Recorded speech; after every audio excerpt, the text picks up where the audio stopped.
Have you ever won an argument only to feel completely drained and defeated afterward? It's a strange paradox. You had the sharper comeback, you made your point, but your hands are shaking and your heart is racing. Why? Because the moment you reacted, you handed them the remote control to your nervous system. Welcome back to INVICTUS X.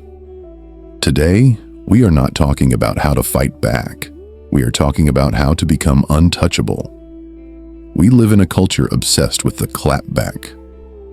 We see it on social media every day. Someone posts a rude comment, and the reply that destroys them goes viral. We are conditioned to believe that silence is weakness and that loudness is strength. But let's be honest for a second. When you snap back at a rude coworker or a toxic family member, are you actually displaying power?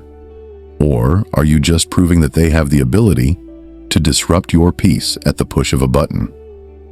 The Stoics, ancient philosophers who lived through plagues and political turmoil, played a completely different game. They understood that true power isn't about silencing the other person.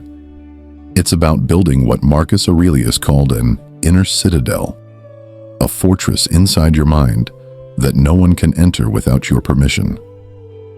I want to share 5 phrases that act as the gates to this fortress. These aren't just words, they are psychological pivots that shift the energy from fight to neutral. 1. The mirror technique. Are you okay? Imagine a scenario. You are at a family gathering, and an uncle makes a snide remark about your career or your weight. The room goes quiet. Your instinct is to defend yourself, to list your achievements, or to insult him back. Instead, you look him in the eye with genuine concern, not sarcasm, and ask, "Are you okay?" Here is why this is devastatingly effective. When someone attacks you, they are expecting resistance. They want the friction. By asking about their well-being, you refuse to accept the insult as an attack on you. Instead, you reframe it as a symptom of their instability. You are effectively saying, "Your behavior is so abnormal that I am worried about your mental state." It forces them to look in the mirror. Fragile egos hate mirrors. You aren't fighting them, you are studying them. 2. The void. Anyway, there is a concept in negotiation called strategic silence, and it is your best friend. When someone throws a verbal spear at you, maybe a colleague undermines your idea in a meeting, they are waiting for the impact. They want to see your face flush. Do not give them the satisfaction. Let the insult hang in the air for 3 or 4 seconds. In that silence, the tension shifts back to them. The room starts to wonder, did he hear that? Is she ignoring him? It makes the aggressor sweat. Then, you break the silence with one word. Anyway. And you go right back to the agenda. This signals that their comment was as significant as a passing car alarm. Loud, annoying, but ultimately irrelevant to your life. You are telling them, without saying a word, you are small and I am busy. 3. Radical acceptance. You're allowed to think that. This is the hardest one for most of us because we crave validation. We want to be understood. But the Stoic teacher Epictetus taught that we suffer not from events, but from our judgment of them. We also suffer when we try to control things that are not up to us, like other people's opinions.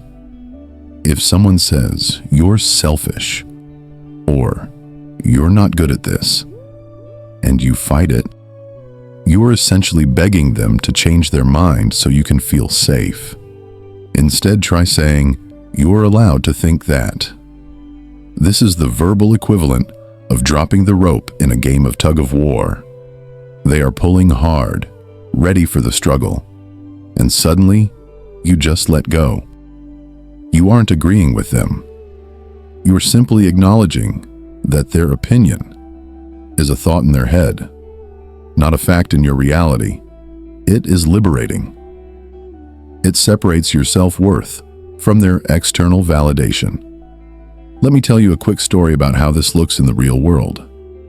I once knew a project manager named Sarah. She was brilliant, but she had a supervisor who thrived on chaos. He would yell during meetings just to see who would crack.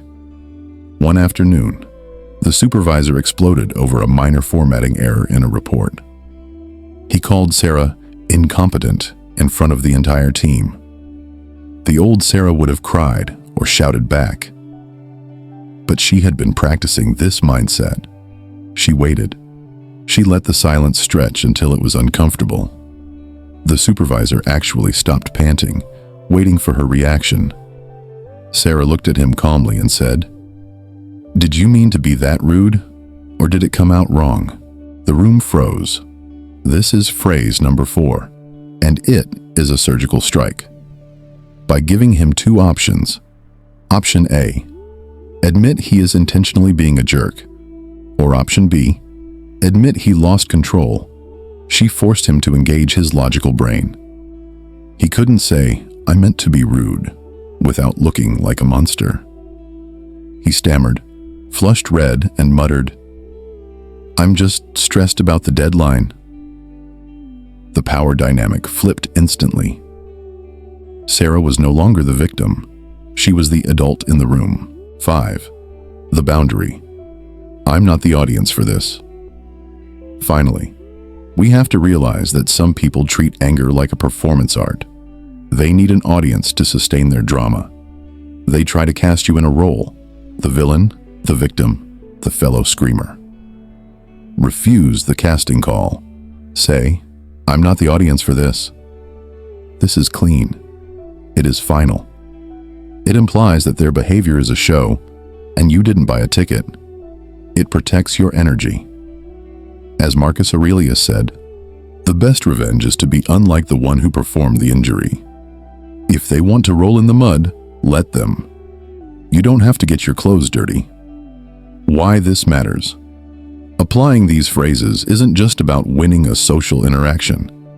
It is about preserving your finite energy for things that actually matter. Your goals, your family, your growth. Every minute you spend wrestling with someone who is committed to misunderstanding you is a minute stolen from your own life. The world is full of noise. There will always be people who are angry, lost, and desperate to project their pain onto you. You cannot stop the storm, but you can choose not to let the rain inside your house. So here is my challenge to you this week. Pick just one of these phrases. Maybe it's the silence of "anyway," or the empathy of "are you okay?" Try it out. Watch how quickly the tension dissolves when you refuse to add fuel to the fire. I want to hear from you. Which of these phrases resonates most with your current situation? Do you have a go-to method for dealing with difficult people? Share your habits in the comments below. Let's build a community of wisdom right here on INVICTUS X. Stay strong, stay stoic, and remember, no one can steal your peace unless you hand them the keys.